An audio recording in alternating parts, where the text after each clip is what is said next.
तो इंग्लिश जैसे सब्जेक्ट पे मुझे पता है कि तुम लोगों में से 99% बच्चे कंसंट्रेट नहीं करते हैं, बट मेरा एक छोटा सा सवाल है कि क्या इंग्लिश 50 मार्क्स का ही होता है? नहीं ना। इंग्लिश की भी परसेंटेज तुम्हारे ओवरऑल परसेंटेज में अराउंड 20% की होती है अगर तुम्हारे 5 सब्जेक्ट है तो।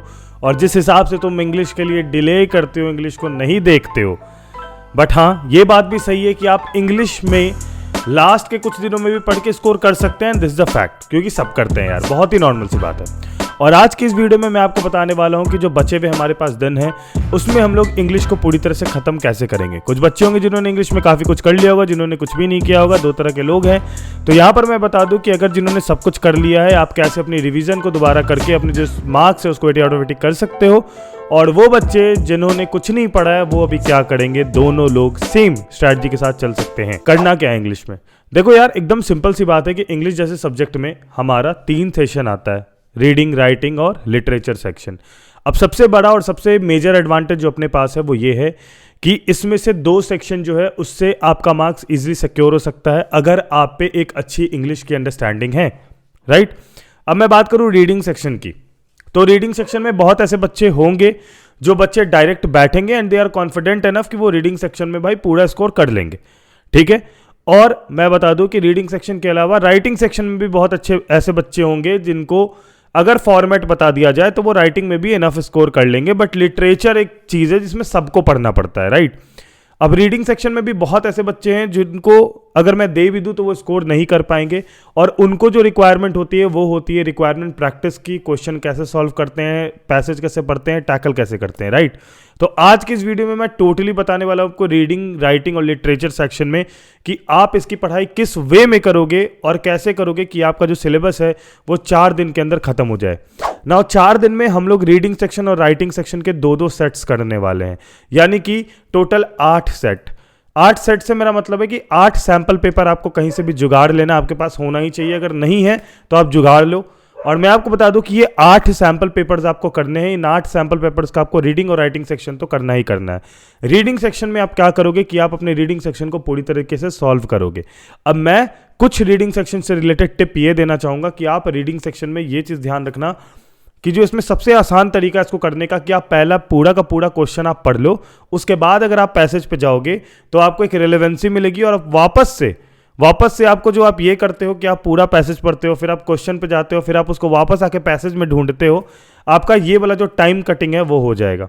मैंने यही चीज़ अपने ज़िंदगी में हमेशा अप्लाई करी है रीडिंग में कि मैंने कुछ नहीं करा है, मैंने पहले क्वेश्चंस पढ़ लिए ताकि मेरे को एक आइडिया हो जाए कि क्वेश्चंस क्या पूछ रहे हैं, और जब भी मैं पैसेज पढ़ने बैठता हूँ तो मेरे को आंसर्स मिलते जाते हैं। I mark it, I right it, बहुत आसान हो जाता है काम, ठीक है।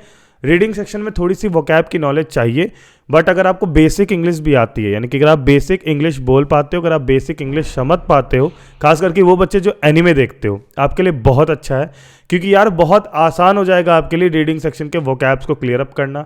वोकैब्स कुछ नहीं यार, वो पूछेगा कि इस जो मैं ये वहाँ पर एक वर्ड दिया रहेगा, वो बोलेगा कि सेम वर्ड या फिर अपोजिट वर्ड बताओ जो पैसेज में दे रखा है। तो ये थोड़ा सा वर्ड कैसा साउंड कर रहा है, इस बेसिस पे भी आप इसको आराम से कर सकते हो। तो उतना ज़्यादा टास्क नहीं है रीडिंग सेक्शन का, लेकिन 8 सेट आपको बनाने होंगे 4 दिन में 2-2 सेट करके, राइट। अब बात करते हैं राइटिंग सेक्शन पे। राइटिंग सेक्शन में आप डेली बेसिस पे 1 सेट मात्र बनाओगे, मैं आपको ज़्यादा नहीं बोल रहा, 1 सेट मात्र, जिसमें कि आप राइटिंग सेक्शन के जितनी भी चीज़ें हमारा आ रहा है, नोटिस, लेटर, आर्टिकल, जो भी चीज़ें हमारी इस साल आ रही हैं, आप उन सभी चीज़ों का प्रैक्टिस करोगे। आप हर दिन 1-1 सेट बनाओगे और ज़्यादा टाइम टेकिंग नहीं होगा। अब राइटिंग सेक्शन में यार 2 चीज़ मेजॉरिटी पे रहेगी। एक तो आपका भैया फॉर्मेट सही होना चाहिए।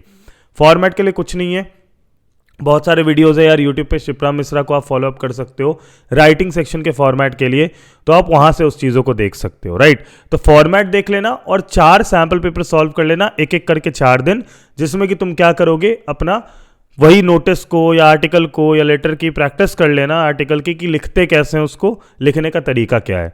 अब क्या है इसका कंटेंट, भैया मेरे को नहीं आता, मैं उतना नहीं सोच पाता, तो क्या मुझे मार्क्स मिलेंगे? जिन भी बच्चों को कंटेंट नहीं आता वो डिफरेंस ले ले। डिफरेंस से मेरा मतलब ये है कि आपके 2 क्वेश्चन दिए जाएंगे, ठीक है। मान लो एक ऑप्शन ऐसा आ जाता है, सपोज आर्टिकल और नोटिस क्या लिखना है आपको, बीच में एक और आ जाता है कि आप दोनों में से कुछ भी लिख सकते हो। Choose notice at that point. अगर तुम्हारा कंटेंट का गेम स्ट्रांग नहीं है तो नोटिस चूज करो, क्योंकि नोटिस चूज करने से ये होगा कि उसका कंटेंट मात्र 50 वर्ड में लिखना है, जिसमें कि आपको बस एक लिख देना है कि हाँ भाई ये इवेंट हो रहा है, इतने तारीख को इतने बजे हो रहा है, आ जाना है। ठीक है, तो ये लिखना कोई बड़ी बात नहीं होती है, एक बच्चा जिसको नॉर्मल इंग्लिश आती है वो भी लिख लेगा। आर्टिकल में थोड़ा क्या है भैया, ब्रीफिंग है।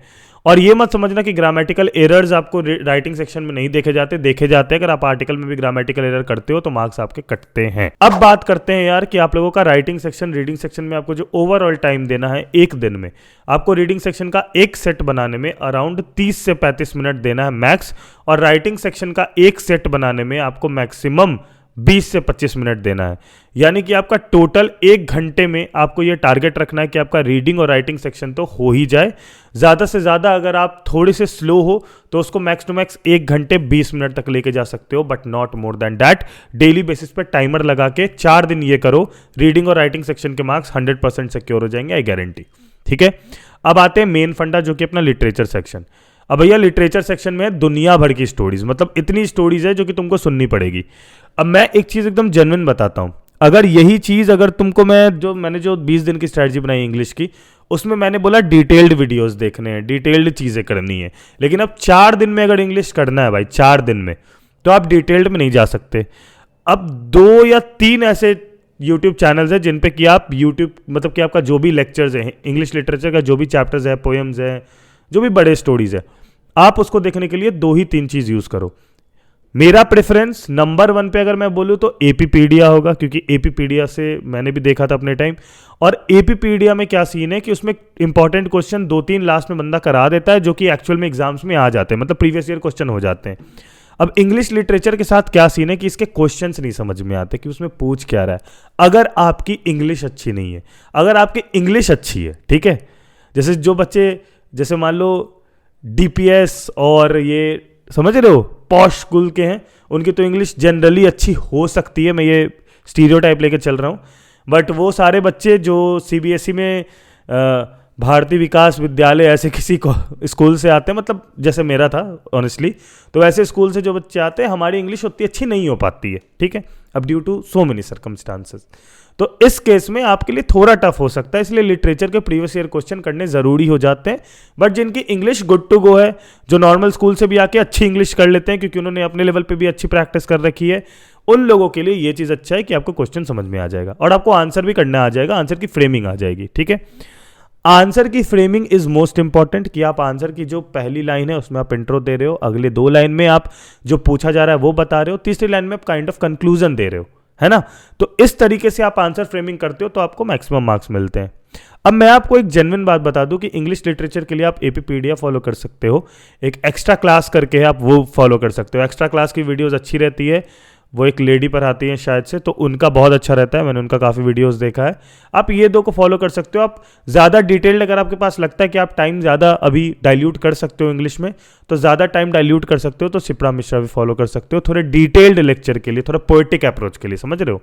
हाँ जी, तो ये है जो 4 दिन में आपको करना है। डेली बेसिस पे आपको 3 से 4 घंटे लगेंगे, जिसमें से कि आप 1 से 1.5 घंटे रीडिंग राइटिंग में डालोगे, रेस्ट 2.5 घंटे में आपको डेली बेसिस पे एटलीस्ट 4 या 5 चैप्टर की समरी तो देखनी पड़ेगी, 4 या 5 चैप्टर लिटरेचर की वीडियो तो देखनी ही पड़ेगी, and that's all which is required at this moment. ठीक है, अब इससे ज़्यादा कुछ गाइडेंस की ज़रूरत नहीं है, बस जाओ सैम्पल पेपर्स के थ्रू रीडिंग राइटिंग सेक्शन को सॉल्व करो। लिटरेचर का मैंने बता दिया कि आपको कहाँ से देखना और क्या करना उसमें, राइट। चलो फटाफट जाओ, और पोएम वाले में एक चीज़ याद रखना कि उसमें लाइंस थोड़े पढ़ लेना, ताकि लाइंस के बेसिस पे जो उस लाइंस का मीनिंग है ये जान लेना, क्योंकि लाइंस वाले क्वेश्चन आ जाते हैं तो थोड़ा डिफिकल्ट पड़ जाता है टू सॉल्व। ठीक है, तब तक के लिए अपना ख्याल रखना। All the best for your English exam. English exam के एक दिन पहले कोशिश करेंगे एक वीडियो डालने की। ठीक है, bye bye, take care and peace. जय हिंद, वंदे मातरम।